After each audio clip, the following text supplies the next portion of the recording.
하나님의 기뻐하심으로 금요기도회로 결단한 여러분의 소원마다 풍성한 주의 은총과 성령의 역사가 함께 하시기를 축복합니다. 말씀의 제목을 같이 나눕니다. 여호와의 길을 예비하라. 여호와의 길을 예비하라. 아멘. 오늘 하나님의 기뻐하심을 통하여 여러분의 기도와 간구가 하늘에 상달되고 응답을 얻어서 축복과 기적의 문이 활짝 열리는 은혜 시간 되시기를 바랍니다. 하나님께서 여러분에게 사명도 주시고 직분도 주신 것은 충성되이 여기셔서 여러분에게 상급과 영광의 면류관을 주시기 위한 크신 섭리라는 것을 잊지 않길 축복합니다. 오늘 낮에 이제 꽃꽂이 팀들이 와서 꽃꽂이를 이렇게 올라오다 보니까 하고 있길래 오늘 옥주 집사님이 같이 하시는 거에 서 어유 같이 하시네, 아이고 반갑습니다 그랬더니 이쪽이 오늘 첫 작품이요, 꽃꽂이 봉사하면서. 근데 오 집사님 그러는 거예요. 아까 그래 뭐라 그러면 목사님 저 뭐요 이렇게 얘기하는 거예요. 그냥 맞고 잤어요 그러는 거. 아니 맞고 자도 이 정도면 정성대로 꽂으면요 꽃이 부활 승천한다니까. 그리고 또 그러는 거예요. 큰일 났어요. 왜 그래요? 그러니까 다 죽게 생겼어요. 안 죽어요. 하나님께서 우리에게 섬김의 은혜 주신 것을 늘 감사로 기쁨으로 주님께 영광 돌리시길 축복합니다. 그래서 저는 오늘 여러분 모두가 마찬가지예요. 주어진 위치, 사명의 자리가 다 달라도 하나님이 여러분을 통하여 하실 일을 기대하며 그 섬김을 통하여 몸된 주의 전에 그리스도의 향기로 충만할 수 있기를 축복합니다. 그러므로 오늘 세상을 바꾸는 사람이 과연 누구일까? 세상을 바꾸는 사람이 누구일까? 정치를 잘해서, 경제가 잘 돌아가서, 또 무슨 사업을 잘해서 아니에요. 가만히 인생을 살고 보니까 성경에 그 답이 있더라고요.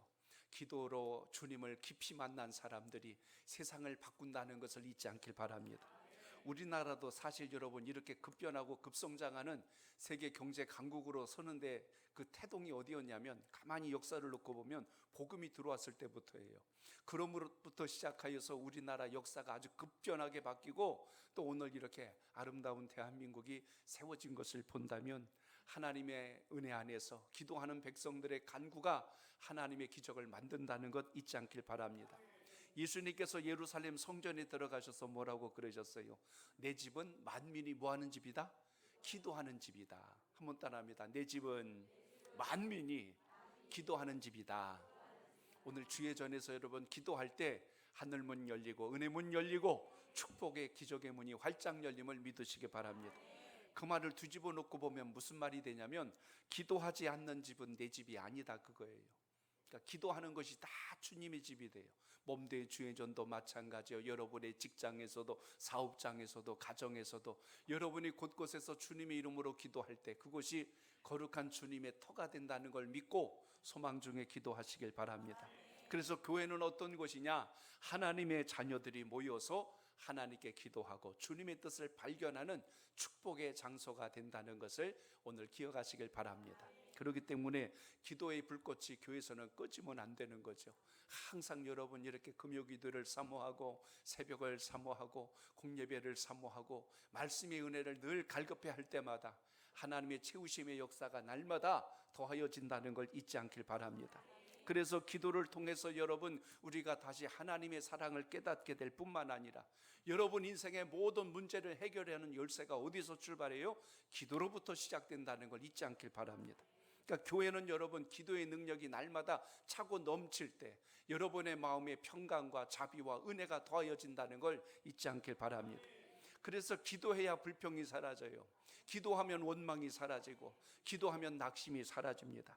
부정적인 생각들이 다 소멸되고요, 은혜가 넘칠 뿐만 아니라 감사와 기쁨으로 살아가는 비결을 발견하는 때가 언제냐? 기도할 때라는 걸 잊지 않길 바랍니다.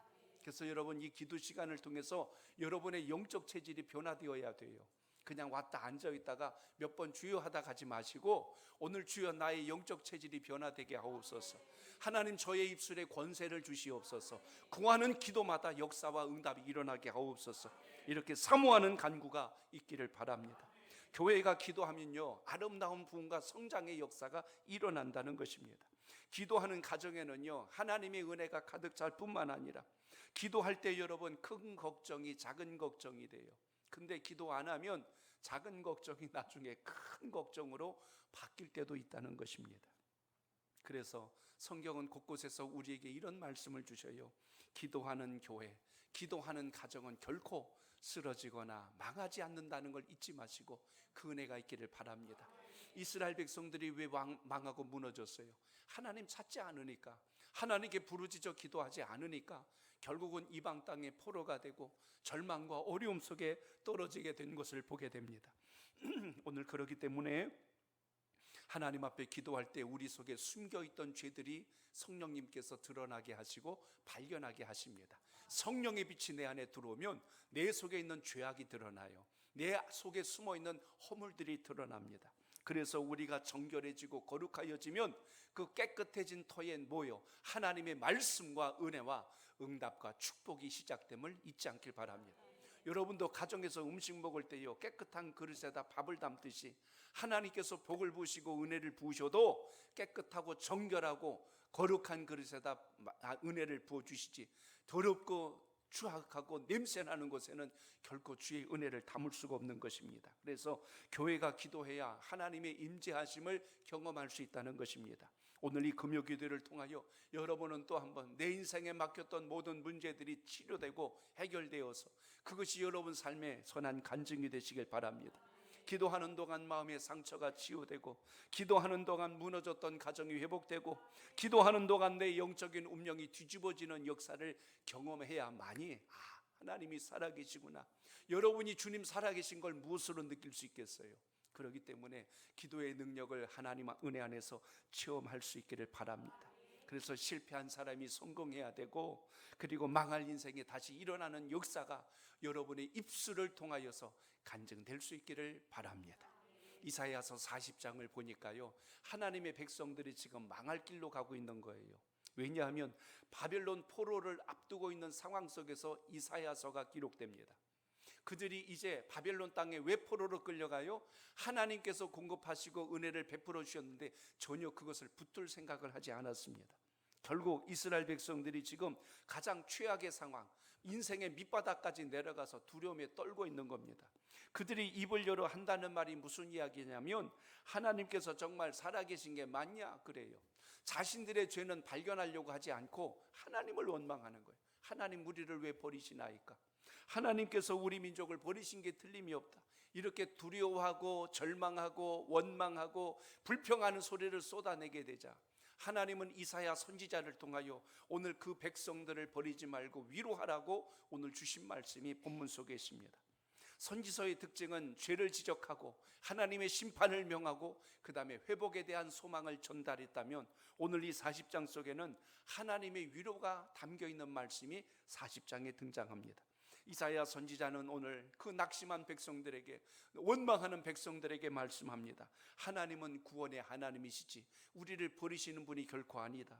하나님께서 임하시면 골짜기를 다시 돋우어 주실 것이고 높은 산을 다시 낮게 깎아줄 것이고, 그리고 그분이 우리를 구원하여서 시온의 대로를 활짝 열어주실 것이다.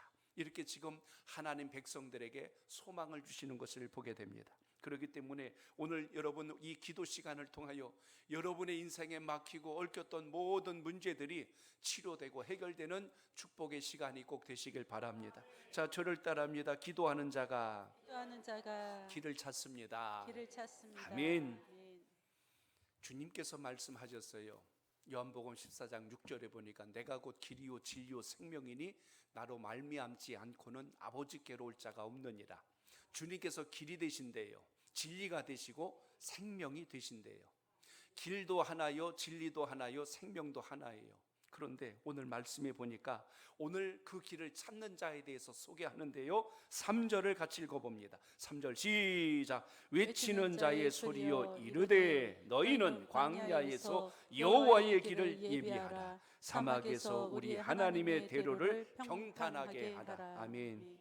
왕 대신 주님이 오시는 그 길을 예비하래요. 주님이 오시는 그 길을 활짝 열어놓으래요. 이걸 기도로 바꾼다면, 내 심령을 깨끗하게 하고 정결하게 하면 그곳으로 뭐가 온다? 주님의 역사가, 주님의 응답이, 하나님의 치료하심이, 하나님의 놀라운 섭리가 함께 하심을 잊지 않길 바랍니다. 여러분의 축복의 길이, 응답의 길에 온갖 장애물을 갖다 쌓아놓고 그 복이 내게 들어오길 기다린다는 건 말이 안 되잖아요. 그래서 오늘 여기 40장 3절의 말씀처럼 너희는 광야에서 여호와의 길을 예비하라라고 말씀합니다. 여러분, 고대 근동 지역에서도 그렇고 우리나라 과거 조선왕 조백년을 통해서 보더라도 마찬가지일 거예요. 왕이 행차하게 되면 제일 먼저 하는 일이 무엇이냐면 그 앞에 먼저 전령들이, 앞선자들이 먼저 그 왕이 가야 할 길을 달려가서 그 길에 혹시 뭐 좀 불편한 게 없는가를 미리 살핍니다. 그래서 돌멩이가 튀어나와 있으면 그 돌 제거해야 되고, 또 패인 곳이 있으면 메꿔야 되고, 그 길을 순탄하게 만드는 그 일을 합니다. 왕의 행차를 알리지요. 왕이 지금 임금님이 행차하신다, 왕이 행차하신다고 나팔을 불어서 모든 사람들 알고 길을 막지 않도록 이렇게 길을 여는 작업을 먼저 해주지요. 그걸 연상케 하는 게 오늘 이 3절의 말씀입니다. 외치는 자의 소리요라고 하는 것은 이제 여호와의 길을 예비하기 위하여 여호와 하나님께서 이곳으로 임하신다 하고 선포하는 자들이요, 오늘 이렇게 이야기합니다. 광야에서 여호와의 길을 예비하라라고 오늘 이렇게 말씀하는 것을 보게 됩니다. 길을 평탄케 하고 예비하는 역사. 지난 주 중에 이제 우리 총회가 있어서 이제 모든 일정이 이제 다 마쳤는데요. 화요일 일정을 제 볼 거 보고 이제 올라오는 길인데, 올라오는 길이 거의 6시간 이상 걸렸어요. 이렇게 많이 걸렸나 봤더니 중간에 그래도 저녁 시간쯤이면 열릴 줄 알았는데 차가 그냥 30분 이상 계속 정체가 돼 있는 겁니다. 나중에 봤더니 고속도로 공사를 하는 거예요. 3차로를 갖다가 1차로만 남기고 나머지가 이 포장 공사를 합니다. 지난 여름에 또 비 많이 오고 또 작년 겨울에도 그랬고, 이게 고속도로가 이렇게 막 파이고 깨진 데가 많으니까 이 보수 공사를 그냥 수십 킬로를 지금 공사를 하니까 그 길이 하나밖에 없으니까 얼마나 막혔겠어요. 그러니까 처음에는 왜 이렇게 막히는 거야, 사고가 났나 별 생각을 다 하는데 가다 보니까 이제 공사하는 걸 알게 됐죠. 그걸 보면서 무슨 생각을 했을까요? 그래, 차가 더 잘 달리게 하려고, 사고 나게 하지 않게 하려고 이렇게 공사를 하고 있구나, 길이 더 잘 가게 하려고 그렇게 준비하는구나. 마치 길을 예비하듯이 준비하는 것처럼 우리의 신앙과 삶 속에도 당장은 내가 조금 더디 가는 것 같지만 하나님의 뜻을 붙드는 자에게 주시는 축복의 통로가 반드시 열린다는 걸 잊지 마시고 그 은혜가 여러분 삶 속의 길을 축복합니다. 나무를 잘라도 묻은 도끼로 막 1시간 내리치는 것보다 10분 단위로 도끼날을 좀 더 세워가지고 치는 게 훨씬 더 나무를 빨리 잘 자를 수 있는 것처럼 우리 신앙도 이 기도하는 시간이요, 여러분의 영혼의 날을 세우는 소중한 시간됨을 잊지 않길 바랍니다.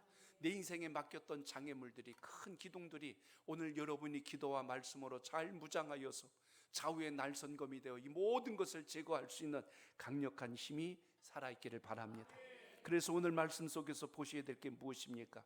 오늘 이 말씀을 통하여 이제 마치 오실 길을 예비하라는 이 말씀이 신약 성경에 보면 세례 요한이 외쳤던 것과 똑같은 느낌이 오늘 이 말씀과 연결되어 있음을 봅니다. 오늘 세례 요한도 마찬가지예요. 오실 길을 예비한, 주님의 오시는 길을 예비했던 그 마지막 선지자가 세례 요한 아닙니까? 주의 길을 예비하였고 내 뒤에 오시는 이는 나보다 더 크신 이라 나는 그의 신발끈을 맬 자격도 없다고 할 만큼 세례 요한은 주님의 오시는 길을 예비한 사람입니다. 마찬가지로 오늘 하나님의 백성들에게 너희는 여호와 하나님의 임하심을 기다리며 광야에서 그 길을 예비하라고 오늘 강조하는 대목을 봅니다. 여러분, 광야가 어떤 곳이에요? 황량한 땅입니다. 메마르고 물이 없는 곳이 광야예요. 여러분의 인생에 물이 없고 메마른 땅처럼 건조하고 메말라 있고 방향을 찾을 수 없는 가장 절박한 상황에서 우리가 해야 할 게 있다면 여호와의 길이 올 수 있도록, 여호와의 길이 그것으로 향할 수 있도록 준비하는 신앙적 고백이 오늘도 기도 속에 있기를 축복합니다. 그렇기 때문에 오늘 우리의 삶 속에서 기억해야 될 이 금요 기도의 시간은 더욱더 주님께서 복을 내리시고 은혜를 베풀어 주시고 응답하실 그 길을 열기 위하여 기도의 문을 여는 축복의 기회가 꼭 되시기를 바랍니다. 그러므로 이 땅에서 우리가 해야 될 일이 뭘까요? 주님이 오시는 바로 그 길을 평탄케 하는 하나님의 사람, 오늘 여기 3절에서 말씀한 것처럼 사막에서 우리 하나님의 대로를 어떻게 하라고요? 평탄하게 하라. 오늘 주님께서 오시는 그 길을 가장 평탄하게 하여 가장 빠르고 정확하게 하나님의 역사가 임할 수 있도록 이 시간도 믿음 가지고 기도할 수 있길 바랍니다. 그러므로 우리는 여기서 중요한 말씀을 발견합니다. 자, 저를 따라합니다. 평탄케 하시는 하나님을 만나야 합니다. 하나님을 만나야 아멘. 합니다. 기도하는 자가 길을 찾는다면 그 길을 평탄케 하는 사람이 누굴 만나요? 하나님을 만난다는. 길만 잘 닦아놨다고 해서 되는 게 아니라 그 길로 누가 오셔야 돼요? 주님께서 오셔야 하고, 주님의 응답이 임하여야 되고, 하나님의 축복의 통로가 되어야 하고. 그래서 여러분, 길을 닦은 자는 그곳에서 누굴 만나야 돼요? 바로 우리 주님을 만나는 역사가 있기를 바랍니다. 그래서 오늘 우리가 읽은 말씀에 참 중요한 절이 어디냐면 4절 말씀이에요. 오늘 4절에 아주 중요한 영적인 의미들이 있습니다. 자, 4절 읽어봅니다. 시작. 골짜기마다 도두어지며 산마다 언덕마다 낮아지며 고르지 아니한 곳이 평탄하게 되며 험한 곳이 평지가 될 것이요. 아멘. 우리의 인생길이 마치 무엇과 같으냐면 사망의 음침한 골짜기를 지날지라도, 다윗이 시편 23편에서 고백한 것처럼 우리의 인생길이 마치 사망의 음침한 골짜기를 지나간 것 같을지라도, 근데 인생이 여러분 두렵고 힘들고 어려울 때 그때 우리가 누가 생각나냐면 주님이 생각나요. 사람은 위기를 만날 때 비로소 주님에 대한 은혜를 더 간절히 구할 때가 많은 것을 보게 됩니다. 그러니까 음침한 골짜기를 다닐 때가 어떤 때다? 그때가 은혜 받기 가장 좋은 기회라는 것을 우리가 보게 됩니다. 사람은 평안할 때는요, 하나님의 은혜를 잘 기억 못해요.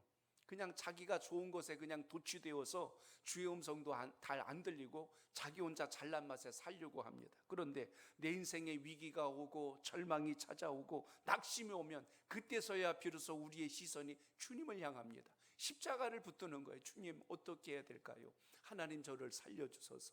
평상시 그렇게 간절히 기도하지 않던 사람도요, 위기가 오고 어려움이 오면요, 그 기도가 그렇게 간절해져요. 평상시에 주여 하던 사람이요, 갈급해지면 주여 하고 주라는 이 강조점이 얼마나 깊어지는지 몰라요. 누가 시키지 않아도 그냥 하나님 앞에 간절히 매달리게 됩니다. 그 매달림의 간절함이 무엇으로부터 왔어요? 위기로부터, 어려움으로부터, 고난으로부터 시작됐다는 겁니다. 하나님은 내 인생의 문제와 환난과 역경에 시선 두게 한 것이 아니라 하나님을 더 깊이 체험할 수 있는 기회를 우리에게 허락하셨다는 것을 항상 기억하시길 바랍니다. 그렇기 때문에 인생이 깜깜할 때요, 마치 밤하늘의 별이 제일 잘 보일 때가 언제면 하늘이 깜깜할 때 별이 잘 보여요. 인생도 마찬가지입니다. 내 인생이 가장 힘들고 곤고할 때 주님의 음성이 잘 들리고 주님의 뜻이 더 잘 보일 때가 많습니다. 우리의 눈동자가 참 신기해요. 깜깜한 데 들어가면 동공이 활짝 열립니다. 빛을 더 많이 받아들여서 잘 보려고 하는 우리 신체적인 반응이에요. 아, 지금부터 크게 떠야지. 그래서 되는 게 아니라 자동으로 커집니다. 근데 밝은 곳에 가면 잘 보세요. 동공이 샥 수그러듭니다. 안 믿어지면 오늘 이따 가셔서 거울 가지고 빛을 비췄다 놨다 한번 해보세요. 동공이 커졌다 작아졌다 해요. 어두우면 동공이 커져요. 밝으면 작아져요. 내 인생에 어둠이 몰려오면 우리의 영안이 자꾸만 밝아지려고 합니다. 하나님의 뜻이 어디 있을까 하고 더 잘 보려고 하는 신체적 영혼의 반응이 일어난다는 것입니다. 그렇기 때문에 오늘 여기 이 광야라고 하는 것은 우리의 마음이 낮아지는 곳이요, 겸손해지는 곳이에요. 그 길이 아마 편안하고 순탄한 길이라면 하나님 안 찾았을 거예요. 근데 광야길이 고달프거든요. 덥고 척박하고 건조하고 메마르고 물 한 방울 없고, 그러니 주님의 은혜가 아니면 지나갈 수 없는 그 땅. 그래서 내 인생에 가장 곤고할수록 하나님에 대한 그 깊이와 은혜를 구하는 우리의 자세를 보게 됩니다. 비로소 그 자세가 되었을 때 주님께서 말씀하시는 거예요. 오늘 4절 말씀이 어떻게 시작했냐면 이런 말씀이 나옵니다. 골짜기마다 도두어지며, 이렇게 시작해요. 골짜기마다 도두어지며. 여기 골짜기가 사라진다는 표현입니다. 고대 중동 지역은요, 좁은 길도 많고 거친 땅도 많습니다. 그런데 하나님께서 역사하시기 시작할 때가 언제냐면 이런 모든 것이 도두어진 것이 다 골짜기가 다시 메꿔져서 평탄한 길로 되어질 때까지 하나님의 역사가 기다리고 있음을 보게 됩니다. 아까 서두에 말씀드린 대로 왕이 행차할 때가 되면 선발대가 앞장서서 큰 소리로 외칩니다. 왕이 행차하십니다 라고 외칠 뿐만 아니라 길이 패어 있으면 메꿔야 되고 튀어나왔으면 깎아야 되고 마치 고속도로처럼 순탄한 길을 만들어야 합니다. 비행기가 이륙하는 활주로 아시지요? 활주로는 수시로 계속하여 정비합니다. 왜 그러냐면 비행기가 이륙하고 착륙할 때가 제일 사고가 많이 일어납니다. 그렇기 때문에 그걸 예방하기 위해서는 작은 나사못 하나라도 거기 있으면 이게 탕 튕기는 바람에 비행기 날개라든지 동체에 부딪혀 갖고 구멍이라도 나면 큰일 납니다. 여러분, 비행기가 이륙할 때 저는 몰랐어요. 비행기는 연료통이 어디 있는지 저 잘 몰랐는데 혹시 아시는 분 계세요? 비행기 연료통은 날개 좌우에 있어요. 밑에가 쫙 전체가 그게 다 연료통이에요. 그러니 여러분, 이게 만약에 구멍이라도 나버리면 심각한 일이 생깁니다. 연료 얘기한 김에 하나 더 이야기할게요. 주유소 가다 보면 가끔 저도 그런 적이 있기 때문에 말씀드리는 거예요. 주유소에서 기름 넣을 때 보면 이 호스가 이렇게 돼 있거든요. 그래서 이렇게 넣다가 딱 끝나면 궁금한 게 제가 뭐였냐면 요 자리였어요. 그래갖고 어떻게 했냐면 여기를 들고 이렇게 한번 해봤어요. 나올 줄 알고 안 나오더라고. 이상하다, 이게 왜 안 나오지? 뒤에서 빨아들이나? 그 생각을 다 했어요. 나중에 알고 보니까 이유가 있었어요.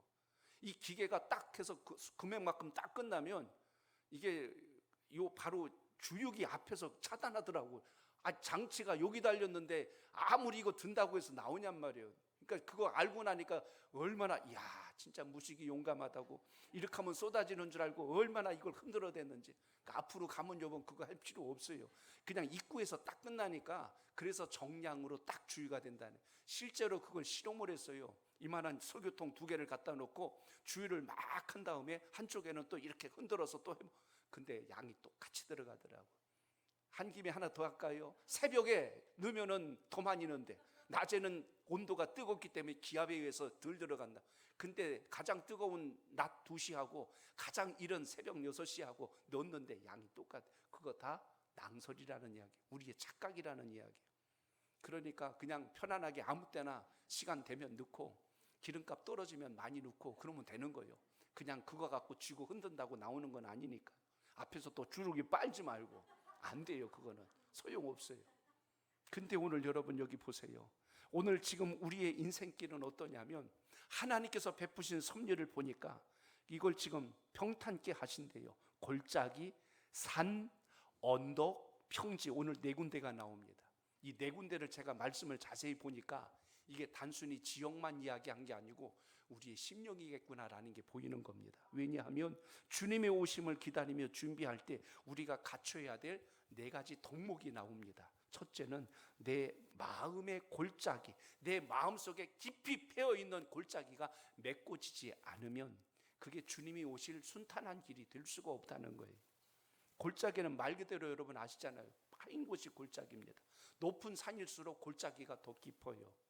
마치 여러분 영적으로 본다면 우리가 세상을 살아가며 내 마음의 골짜기가 깊은 분들이 있습니다. 상처가 많아요. 아픔이 많은 분들입니다. 누가 건들면 상처가 도져요. 그래서 불평하고 원망하고 공격적으로 이렇게 막 삶의 행동들이 과격하게 바뀌어버립니다. 가만히 보면 인생의 골짜기가 깊은 거예요. 상처가 깊은 겁니다. 그게 치료되지 않으면 굉장히 우리 삶이 피폐되는 것을 봅니다. 마음의 골짜기가 왜 파였을까?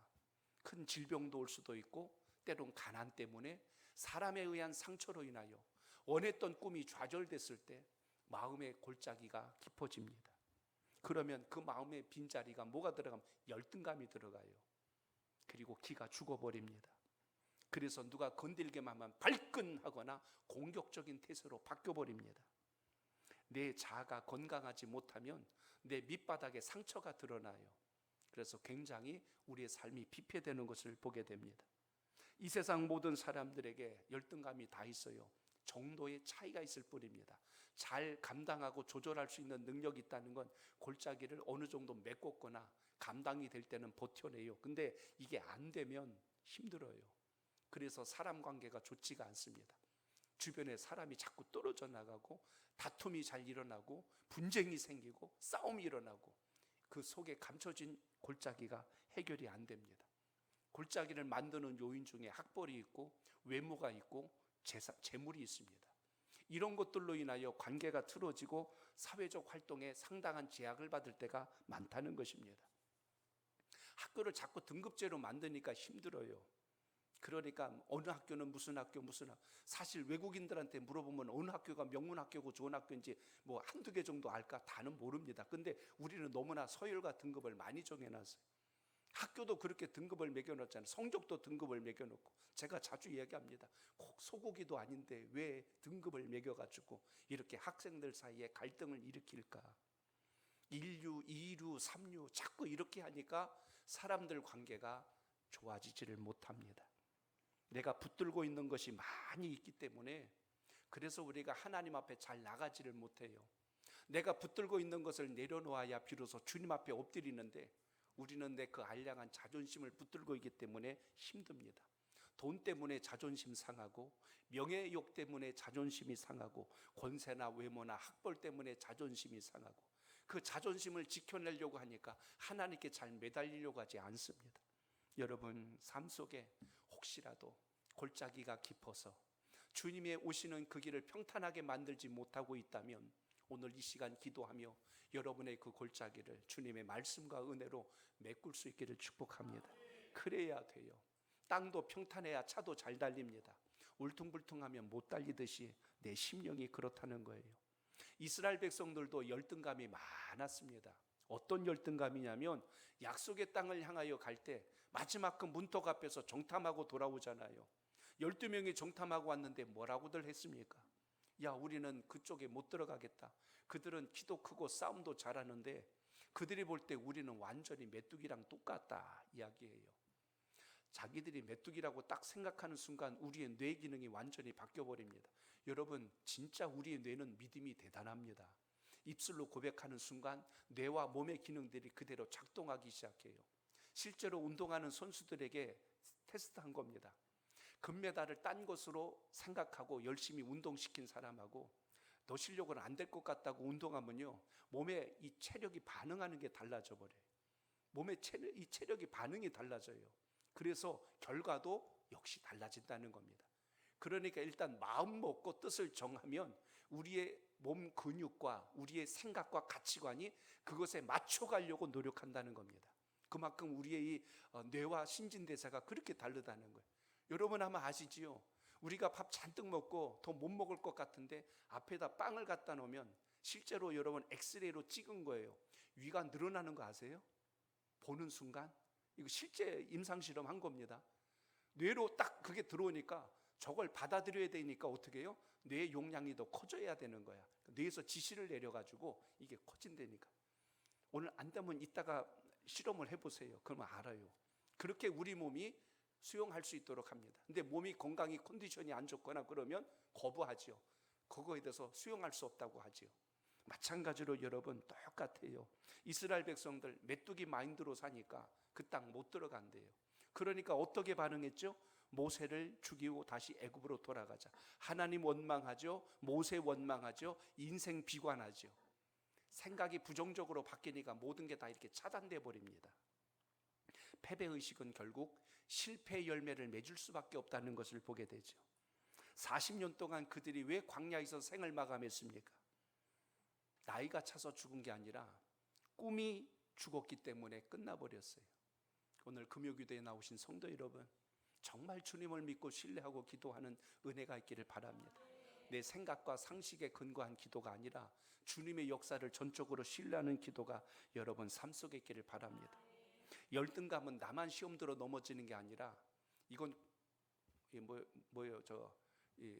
지난번 코로나보다 비교할 수 없을 만큼 엄청난 전염 속도가 빠릅니다. 12명이 가서 10명이 이야기하니까 200만 백성들이 전부 다 끝났다고 대성 통곡하고 울고 자빠져 버렸어요.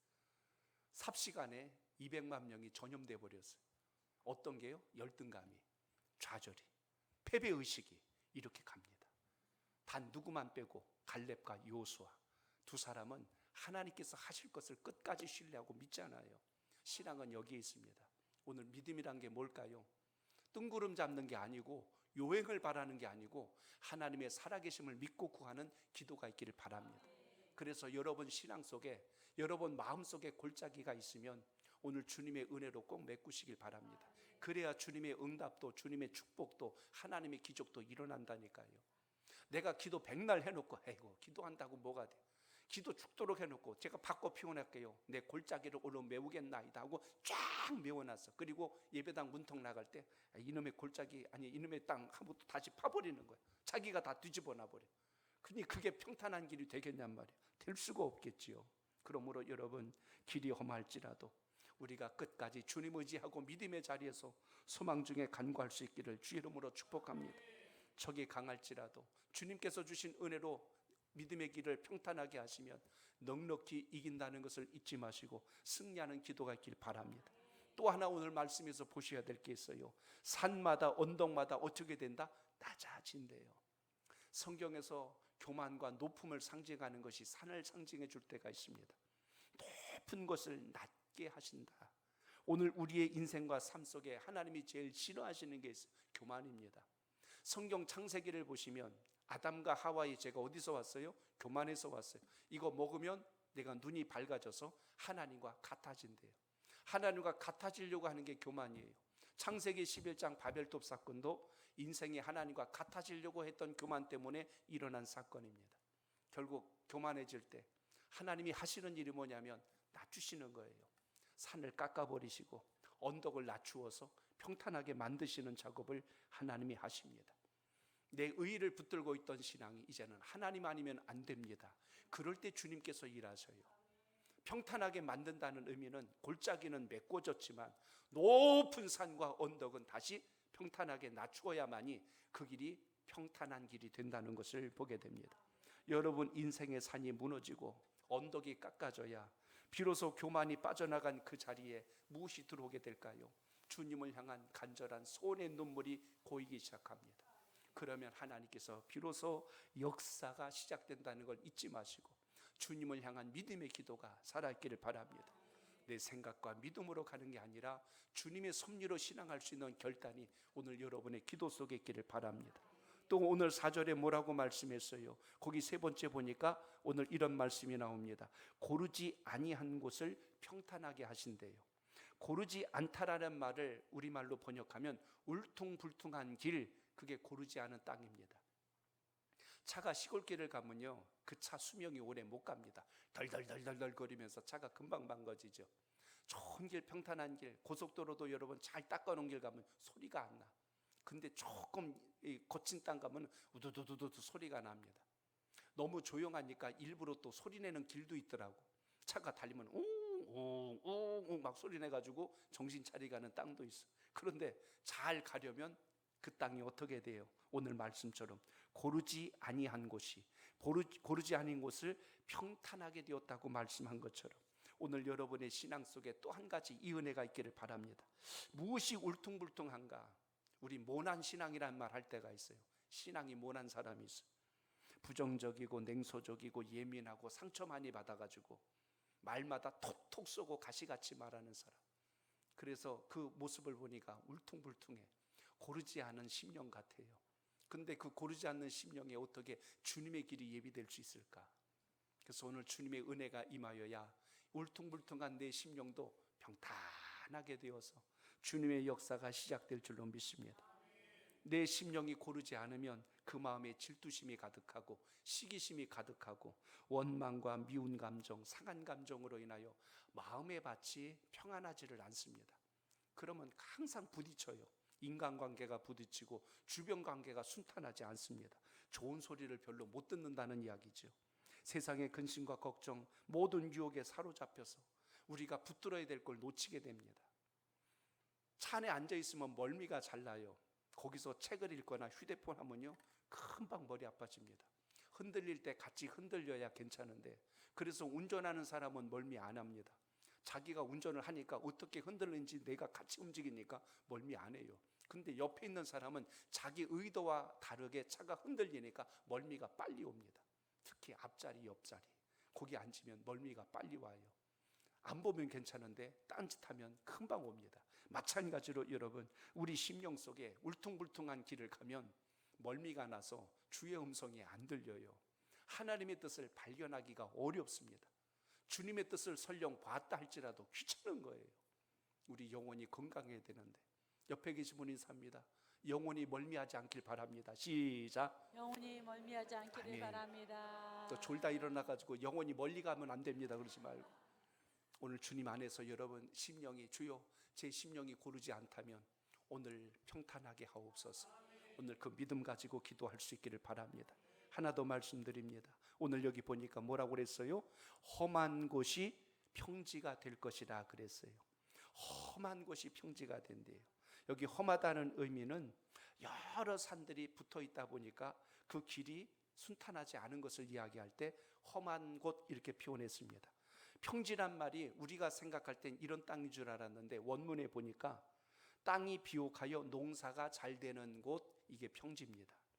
그러니까 여러 산들이 몰려있는 상황 속에서 사람들이 가까이 하기 힘든 그런 산, 그러니까 막 산이 막 거칠고 험한 곳에는 사람들이 모여 살기가 어려워요. 자연인처럼 몇 사람 숨어 사는 건 할 수 있는데 이렇게 대단위로 모여 사는 건 어려운 것이 험한 곳입니다. 그런데 그곳이 어떻게 된다? 평지가 돼요. 땅이 비옥하여 농사가 잘 될 수 있는 땅을 만들어주면 어떤 현상이 날까요? 비로소 사람들이 모여들겠지요. 마찬가지입니다. 우리의 삶 속에 주여 나의 심령이 험한 곳이 되지 않게 하소서. 나의 심령이 바로 평지와 같은 곳이 되어서 이 사람도 저 사람도 함께 잘 모여서 화목을 이룰 수 있게 하옵소서. 겨울에는 난로와 같은 사람, 여름에는 시원한 에어컨과 같은 사람, 그래서 항상 주변에 모이는 사람들이 즐거워지고 행복해질 수 있는 사람, 그 터에 뭐가 온다? 여호와의 말씀이, 주님의 은혜가, 하나님의 축복이, 하나님의 기적이, 주님의 응답이 함께 하심을 잊지 않길 바랍니다. 이제 남은 게 하나 남았어요. 기도로 길을 열었다면, 그 길에서 하나님을 만났다면 이제 여러분 우리가 뭘 준비하며 살아야 될까요? 저를 따라합니다. 시온의 대로를 준비해야 합니다. 준비해야 합니다. 말씀을 찾다가 제가 시편을 찾았는데요, 시편 84편 5절로 7절을 보세요. 거기 이런 말씀이 나옵니다. 시작. 주께 힘을 얻고 그 마음에 시온의 대로가 있는 자는 복이 있나이다. 그들이 눈물 골짜기로 지나갈 때에 그곳에 많은 샘이 있을 것이며 이른 비가 복을 채워 주나이다. 그들은 힘을 얻고 더 얻어 나아가 시온에서 하나님 앞에 각기 나타나리이다. 아멘. 어쩌면 이렇게 시편 말씀이 은혜로운지요. 시온의 대로를 준비하라고 했는데 여기 보니까 주께 힘을 얻고 라고 돼 있어요. 그러니까 그 길을 여는 자는 누구냐면 주님께 힘을 얻은 자래요. 이걸 지금 말로 바꾸면 은혜와 성령이 충만하여져야 우리의 신앙의 골짜기가 메꿔지고, 그리고 높은 산이, 언덕이 낮아지고, 그리고 오늘 우리 삶 속에 거친 땅이, 울퉁불퉁했던 땅들이 평탄해지듯이 오늘 다시 한 번 더 여러분의 믿음의 밭이 비옥한 평지가 되시기를 주의 이름으로 축복합니다. 그러므로 오늘 말씀에서 기억하시길 바랍니다. 세상의 밭은 농기구가 좋아야 밭을 잘 가꿀 거예요. 그런데 우리의 마음밭은 기도로 기경하는 겁니다. 기도하면 여러분의 마음밭을 하나님께서 만들어 주셔서 복을 담을 수 있고 은혜를 담을 수 있게 하신다는 걸 믿고 오늘 기도하시길 바랍니다. 그래서 오늘 이사야서 40장 5절이 이렇게 말씀한 겁니다. 자, 5절 보세요. 시작. 여호와의 영광이 나타나고 모든 육체가 그것을 함께 보리라. 이는 여호와의 입에 말씀하셨느니라. 아멘. 여호와의 영광이 나타나고 모든 육체가 그것을 함께 보리라. 그러므로 주님께서 오시는 그 길을 준비할 때 비로소 하나님의 역사가 시작된다면, 제가 오늘 여기 말씀 속에서 특히 주목해야 될 가장 귀중한 것이 오늘 4절 끝 3절 끝에 있는 이 평탄이란 단어를 다시 제가 좀 살펴봤어요. 평탄이란 말은 구부러진 것을 곧게 한다라는 뜻을 가지고 있습니다. 내 인생의 길이 구부러진 것을 곧게 한다. 고속도로가 무조건 잘 뚫려서만이 좋은 게 아니라 어떤 길은요 일부러 이렇게 꾸불꾸불하게 나요. 왜냐하면 워낙 그냥 길이 일자로 되면 과속을 한대요. 사고가 많이 나니까 구부러뜨릴 때도 있습니다. 그런데 하나님의 길은 구부러지면 안 돼요. 오늘 말씀처럼 평탄하다는 것은 하나님께서 여러분의 인생길을 구부러지지 않도록 곧게 펴서 그것을 통하여 하나님의 역사가 시작된다는 걸 잊지 마시고, 오늘 기도하실 때 혹시라도 여러분의 심령이 구부러져 있다면 오늘 주님의 은혜로 펴지는 역사가 있길 바랍니다. 아카시아 나무를 목재로 쓰지 못하는 이유는 이 나무가 곧게 자라기가 어렵습니다. 꾸불꾸불 자라니까 이거는 목재로도 기둥으로도 못 써요. 신앙은 안 그럴까요? 구부러진 신앙을 주님이 쓰신 적이 없어요. 오늘 여러분의 마음밭을 주님께 잘 세워서 모난 것을 다듬어 울퉁불퉁한 것을 병탄하게 하시고, 여러분의 마음의 깊은 골짜기 열등감으로 상처 입은 그곳을 주님의 은혜로 완벽하게 잘 메꾸어서 세상에 어떤 소리가 들려도 그것 때문에 휘청거리지 않고, 누가 뭔 소리를 해도 그것 때문에 상처받지 않고 믿음 안에서 이겨나갈 수 있는 그 은혜가 여러분 삶 속에 있기를 축복합니다. 성경에 그런 인물 몇 사람만 들고 말씀해 줄게요. 구약에 보면 요셉이 있습니다. 요셉의 인생은요, 말 그대로 파란만장했어요. 형제들한테 버림당하고 억울하게 감옥에 옥살이하고 밑바닥까지 내려간 사람이 요셉입니다. 그의 인생은 구부러질 대로 구부러졌어요. 그런데 그렇게 구부러진 그 인생에 요셉이 순응하지 않고 철저하게 여호와께서 누구와 함께 하심으로, 요셉과 함께 하심으로 그의 길이 평탄하여졌고, 그의 길이 곧게 하나님께서 예비하신 대로 갔다는 걸 잊지 않길 바랍니다. 그의 신분은 당시의 노예였어요. 노예임에도 불구하고 노예처럼 살지 않은 사람이 누구다? 요셉이었습니다. 그는 감옥 밑바닥에서도 하나님의 약속을 붙들었기에 인생을 비관하지 않고 오히려 주님 뜻 안에서 마침내 애굽에서 총리의 자리까지 오르는 것을 우리가 봅니다. 나중에 형들을 만났을 때 뭐라고 그래요? 나를 여기로 보낸 것은 형님들이 아닙니다. 하나님께서 이렇게 하셨습니다. 이걸 보면 요셉은 인생을 가지고 낙심하고 내 팔자가 이래 하고 자기 운명으로 이야기하지 않고 하나님의 뜻을 붙든 걸 보면 그는 환경에 지배당하지 않았고 노예였지만 노예처럼 살지 않은 인물이었다는 것을 우리가 보게 됩니다. 무엇이 이것을 가능하게 했을까요? 하나님의 은혜를 붙들고 가는 것, 기도하는 사람은 반드시 그 뜻 앞에 선다는 걸 잊지 않길 바랍니다. 제가 다니엘을 자주 이야기합니다. 다니엘 보세요. 바벨론 땅에 포로로 끌려간 사람이요, 환관이 되었어요. 그런데 다니엘이 그것 때문에 인생을 비관했던가요? 그 땅에서 무려 왕이 3번 이상 바뀔 때까지 높은 공직의 자리를 한 번도 내려온 적이 없습니다. 나 안 내려갈 거야가 아니라 왕이 바뀌어도 다니엘은 끝까지 붙들 만큼 그를 인정해 줬다는 걸 기억하십시오. 다니엘은 포로였지만 포로처럼 살지 않았어요. 그 땅에서도 하나님의 사람답게 하루 3번 예루살렘을 향하여 기도했고 하나님의 말씀이 자신의 삶의 기준이 되었다는 것을 봅니다. 다른 사람들은 이제 우리 인생은 끝났다, 이제 우리는 하나님을 믿어도 소용이 없네 하고 절망하고 있을 그때에 다니엘은 어떻게 했지요? 다니엘서 1장 8절을 한번 우리 읽어볼까요? 거기 이런 말씀이 있어요. 시작. 다니엘은 뜻을 정하여 왕의 왕의 음식과 음식과 그가 마시는 포도주로 자기를 더럽히지 아니하리라 하고 자기를 더럽히지 아니하도록 환관장에게 구하니. 아멘. 아멘. 거기서 보세요. 뜻을 정했다는 게 뭐예요? 운명에다 자기를 맡기지 않았어요. 세상 환경에다 사주팔자, 내 운명이 이래, 내 팔자가 이래 말하지 않았어요. 오로지 뜻을 정하여.